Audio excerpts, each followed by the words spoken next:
Hello everyone. तो जैसा आप सबको पता है, आपकी जो रिवाइज्ड आंसर की है वो कल आ चुकी है। तो अब बहुत सारे लोगों को लगता है कि रिवाइज्ड आंसर की अब क्यों आई है, तो रिजल्ट आ चुका है, इसका क्या काम है। देखिए, आपकी जो आंसर की आई थी उसमें आप सबको लगा कि बहुत सारे क्वेश्चंस गलत थे, उन पे चैलेंज किए गए और आप लोगों ने एक हज़ार रुपये, मतलब एक क्वेश्चन पे 1000 यहाँ पे फ़ी थी, उसके बावजूद भी आप लोगों ने चैलेंज किया क्वेश्चन पे।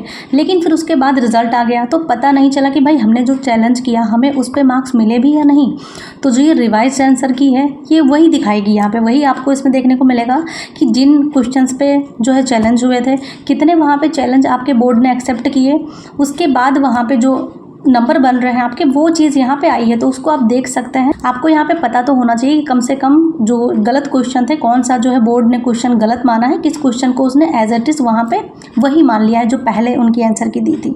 लेकिन यहाँ पे एक बात और उठती है, क्या जो ये आंसर की आई है इसके बाद रिजल्ट में कोई चेंज आएगा, दोबारा से रिजल्ट आएगा, क्या इसमें नंबर हमें बढ़े हुए दिखेंगे? क्योंकि दोबारा से आई है भाई, रिजल्ट के बाद आई है। पहली बात तो ये आप समझ लीजिए, इसको रिजल्ट के बाद नहीं आना था, क्योंकि जो आपका रिजल्ट आया है, ठीक है, वो जो रिवाइज्ड आंसर की थी उसी के बेस पे आया है। मतलब ऐसा नहीं है कि आपका जो पहले आंसर की आ गई थी उसके बेस पे आया है रिजल्ट ये रिवाइज की आपकी बाद में आई है, लेकिन जो आपका रिजल्ट था वो रिवाइज्ड की के बेस पे आया है। तो एक चीज़ तो आपको अपने दिमाग में बिठा लेनी चाहिए कि कहीं पे भी अगर ऐसा दिख रहा हो 2-4 नंबर बढ़ेंगे, तो बिल्कुल भी नहीं बढ़ेंगे। आपका रिजल्ट आ चुका है, अब इसमें कोई भी परिवर्तन नहीं होगा।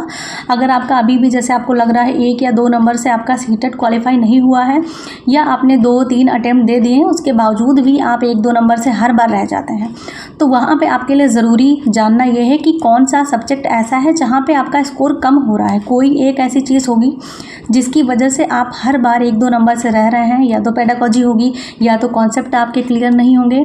तो उस चीज़ पे आप वर्क करिए। और जो दिसंबर में अभी आपका नोटिफिकेशन आ जाएगा, थोड़े दिन बाद सितंबर में आपका नोटिफिकेशन आ जाएगा, दिसंबर में जो सीटेट होगा उसकी प्रिपरेशन आपको अभी से स्टार्ट करनी होगी, क्योंकि फिर से वही चीज़ें होंगी, फिर आप लेट करेंगे, फिर से वही चीज़ें होंगी। तो उस चीज़ को दोहराना नहीं है, गलतियों को बिल्कुल भी दोहराना नहीं है। जो पिछली बार गलती हुई है वो इस बार आपको नहीं करनी है, उस पर आपको वर्क करना है यहाँ पे। तो अपनी गलतियों पे आपको वर्क करना है। और रिवाइज्ड आंसर की आ चुकी है, आप देख सकते हैं जाके कि भाई हमारे चैलेंज एक्सेप्ट हुए या नहीं हुए। लेकिन अगर आप ये सोच के जा रहे हैं कि भैया यहाँ पर रिजल्ट चेंज आएगा या रिजल्ट में कोई परिवर्तन आएगा, 2-4 नंबर हमारे बढ़ जाएंगे, हम 1-2 नंबर से रह रहा है तो वहाँ पे नंबर हमें बढ़े मिलेंगे, तो ऐसा कुछ भी नहीं होने वाला है।